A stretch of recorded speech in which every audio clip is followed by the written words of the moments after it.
Le Vendée Globe, l'une des plus extrêmes courses à la voile, a déjà été endeuillée 3 fois. Nigel Burgess et Mike Plant avant le départ de l'édition 92-93 et Jerry Roofs en 96-97.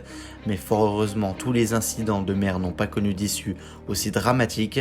Avant le sauvetage de Kevin Escoffier par Jean Le Cam, retour sur 6 fortunes de mer qui se sont bien terminées.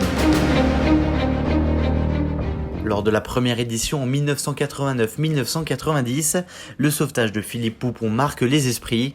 Le skipper français a vu son voilier sur la tranche après avoir pris une vague le 29 décembre 89.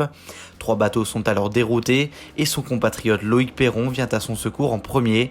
Il parvient à redresser le monocoque après avoir passé une remorque, une scène qu'il a entièrement filmée lui-même.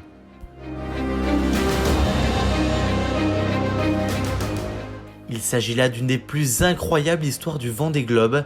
Âgé de 28 ans, Raphaël Dinelli se retourne au sud de l'Australie en 1996. Le skipper s'accroche à son bateau qui s'enfonce lentement pendant plus de 36 heures.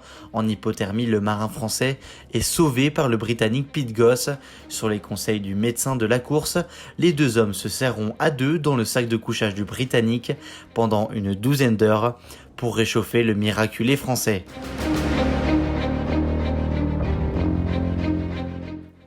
En 2000, alors qu'il est dans le trio de tête au passage de la Nouvelle-Zélande, Yves Parlier casse son mât en 3 morceaux. Le Robinson des mers refuse de faire appel à une assistance.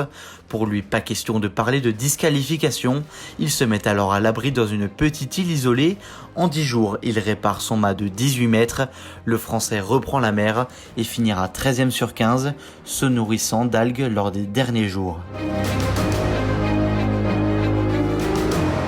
En 2001, Michel Desjoyaux est à mi-parcours lorsqu'il casse le démarreur du moteur, indispensable pour fournir l'énergie nécessaire au bateau.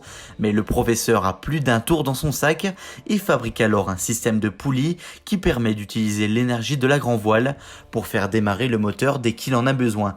Le fameux système D, Desjoyaux, démerde-toi pour démarrer ton diesel. Ce contretemps permet à Hélène MacArthur de rattraper le leader français, mais Michel Desjoyaux sortira vainqueur de cette folle épopée 2000-2001. Yann Marco. Ouais, sur ça. En 2008, le costard mauricain Yann Eliès se brise le fémur et le bassin lors d'une manœuvre à l'avant du bateau. Il est alors à 800 000 de l'Australie et malgré la douleur doit faire preuve d'un courage surhumain pour regagner l'intérieur de son bateau.